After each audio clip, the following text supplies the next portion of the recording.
The works of human artifice soon tire the curious eye. The fountain's sparkling rill and gardens, when adorned by human skill, reproach the feeble hand, the vain desire. But oh, the free and wild magnificence of nature in her lavish hours doth steal, in admiration silent and intense, the soul of him who hath a soul to feel. The river moving on its ceaseless way, the verdant reach of meadows fair and green, and the blue sky that bounds the sylvan scene, these speak of grandeur that defies decay.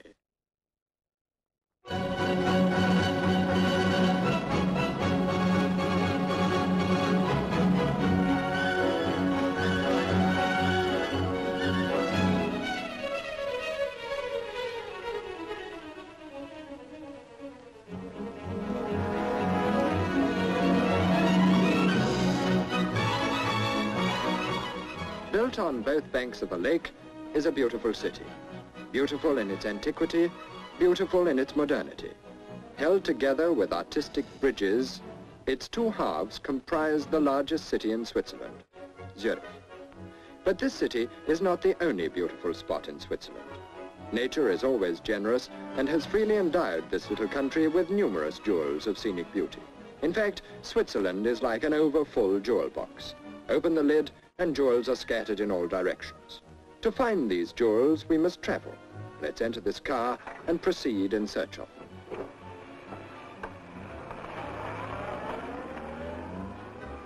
Over one of the bridges which joins the two halves of the city, we cross the lake and carefully glide past the gaily colored trams, and picking up speed, are soon heading along the east bank of Lake Zurich.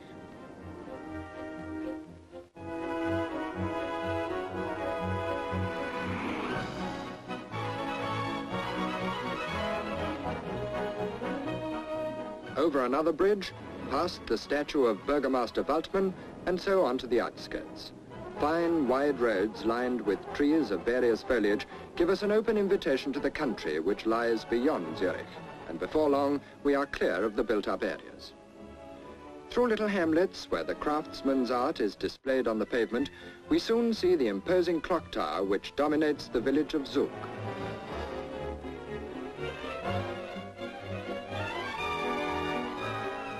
Staying long enough to sample the Zuger Kirche, for which it is famous, we thread our way through this medieval town towards Lucerne, where the well-known twin spires of the cathedral are such a landmark and inform us that we've reached this famous holiday center. Like so many of the larger Swiss towns, it's built on the shores of a lake, and it is this and the surrounding mountains which have such an attraction for tourists. Actually, Lucerne is very ancient. It dates back as far as 740 AD. The old bridge crossing the lake, which is such a feature of the town, is of considerable antiquity. Painted in the roof of this bridge are noted events of history connected with Lucerne.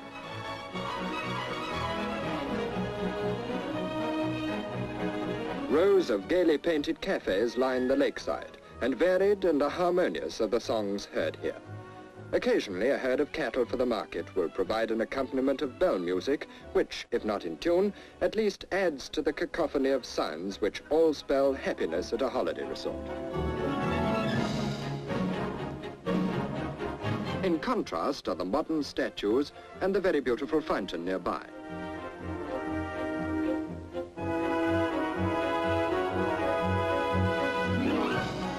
At regular intervals during the summer months, boatloads of holidaymakers glide away across the lake, their songs echoing from the distant mountains to the villages away and beyond.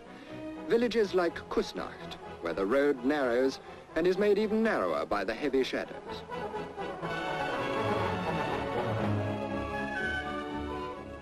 Soon we feel the warmth and sunshine of the Riviera of Lake Lucerne, Vegis, where tropical flowers grow and figs ripen on the lakeside.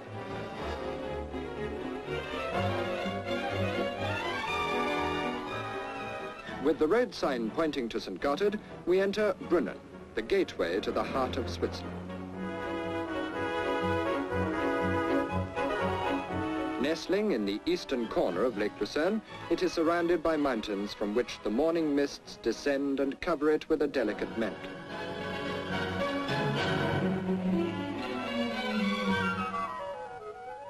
From vantage points high in the mountains, the morning and evening view up the lake are gems of artistic beauty and color, pictures that remain long in the memory.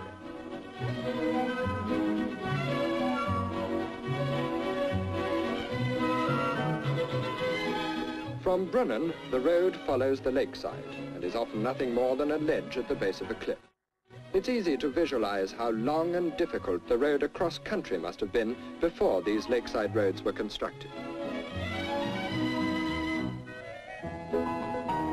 In places, the road is almost at water level, whilst at others, it is perched high above the shimmering lake.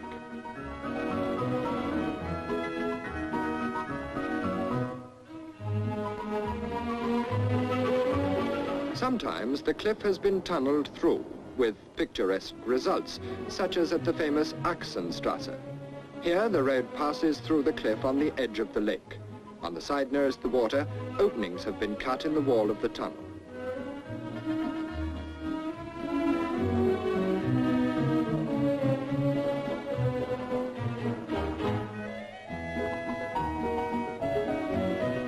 Leaving this much photographed spot, we soon reach Flüelen, with its charming little church located high on the hillside.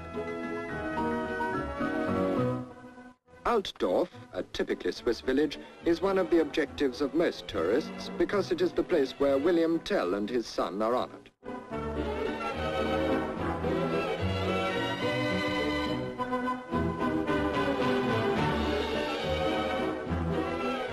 Many of the Swiss valleys are surprisingly beautiful, beautiful in the color of unadorned nature. The Reuss Valley is a jewel of unsurpassed beauty, satisfying alike to sight and mind.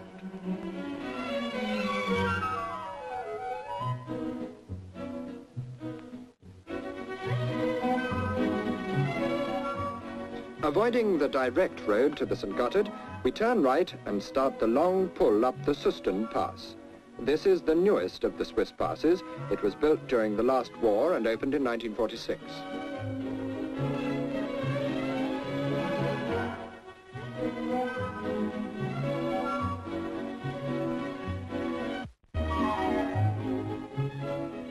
At the bottom, precipitous gorges have been spanned by symmetrical bridges, and the road carried on through tunnels bored through the mountainside before reaching the main pass. The road has been cleverly designed and the gradients are not excessive. The pass gives us our first opportunity of really trying out the Morris-Oxford saloon in which we are riding. Each Swiss pass is different. In some, the road twists and turns in a series of short rises. Others are just long pulls gradually reaching the top. The Susten starts with a long pull, and then for the last rise sweeps from side to side of the valley, one section passing above the previous one in steadily rising ribbons of road. Excellently surveyed and built with great skill, this latest crossing of the Swiss mountains is indeed a credit to her road engineers.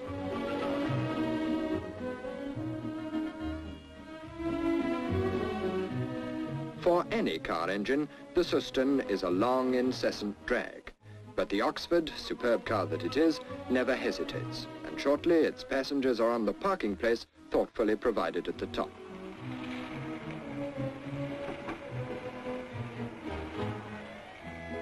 Here, and at places on the way up where good views are obtained, the children supplement their pocket money by selling bunches of wildflowers gathered from the mountains.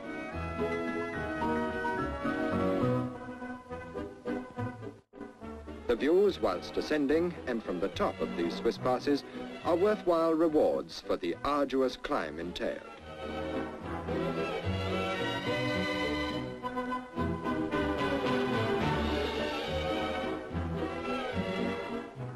The descent from the top of the Susten Pass down to the Ahr Valley is very beautiful and is a favorite rendezvous for weekend travelers.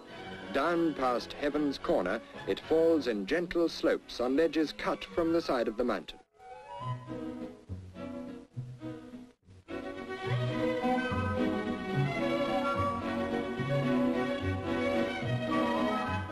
Unlike the other side, it is heavily wooded, which makes it peculiarly attractive for picnic parties.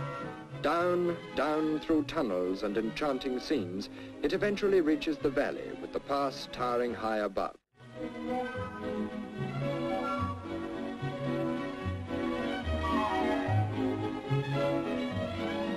Finally, it passes by a beautiful viaduct over the Wendenwasser. In direct contrast to the harshness of the mountain pass, we now enter the lovely home of the wood carvers of Switzerland, the village of Brienz. A jewel of unsurpassed beauty, it seems to glow in the evening sun. It's a charming village, each house carrying wonderful examples of the woodcarver's art. Yes, Brienz is a village that will always remain a picture, alas, of a fading craft.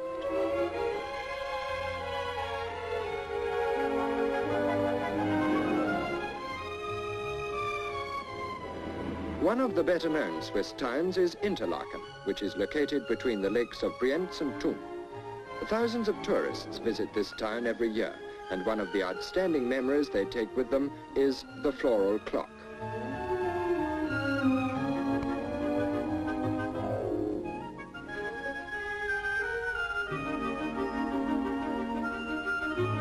The other is, of course, the wonderful view of the Jungfrau, Eiger and Münch mountains. The carved wood signposts produced in Brienz are often met, and this particular one, with its handsome fish, announces the Blue Lake. Here, nestling in a deep wood, is an enchanting pool, clear and sparkling, yet as blue as the sky. It's full of trout of all sizes, trout so tame that they gather in shoals when anybody approaches, obviously anticipating the morsel of food that visitors usually bring. Truly one of the brighter jewels in Switzerland's jewel box.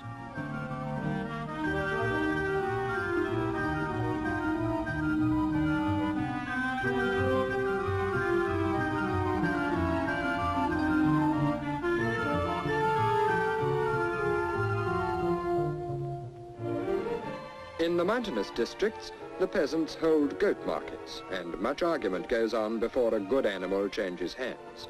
Nor are the peasants the only ones to argue. Actually, while being very useful, these animals are also extremely intelligent.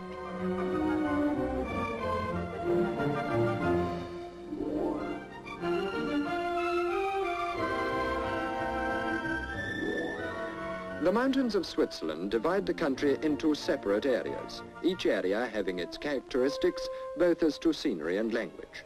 Thus we cross the picturesque but easy-graded Col du Pion from German-speaking into French-speaking Switzerland. An old pass, it's covered with trees and the road is a mere ledge cut from the side of a steep gorge. Far below can be heard the rushing of water as the river, fed by small waterfalls, makes its headlong way.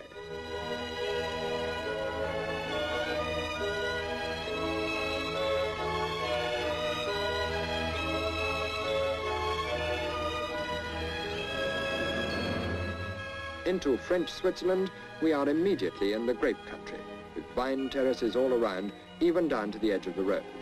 Through Aigle and Yvonne, noted for their wine, we are soon pausing on the lovely flower-strewn front at Montreux, the well-known international holiday resort on the edge of Lake Geneva.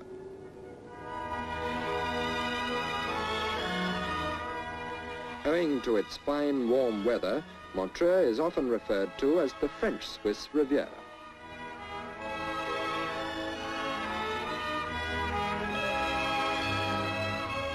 To the student of history, Montreux can offer the fine old Château de Chillon, an architectural jewel. This beautiful exterior, however, hides an interior steeped in the emotions of mankind, emotions from love and chivalry to cruelty of the worst type.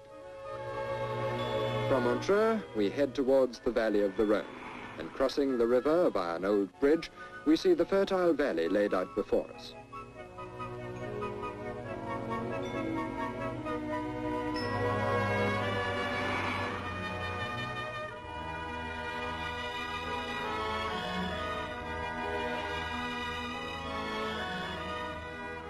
Stretching for miles on the banks of the river, it is the biggest fruit-growing area of Switzerland.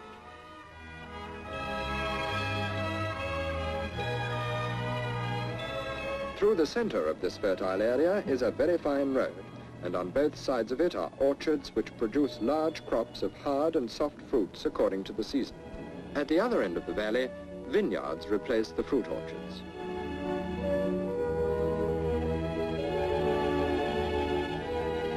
These are cultivated in terraces rising up the hillsides. Here are grown the grapes from which the wine, for which the region is famous, is produced.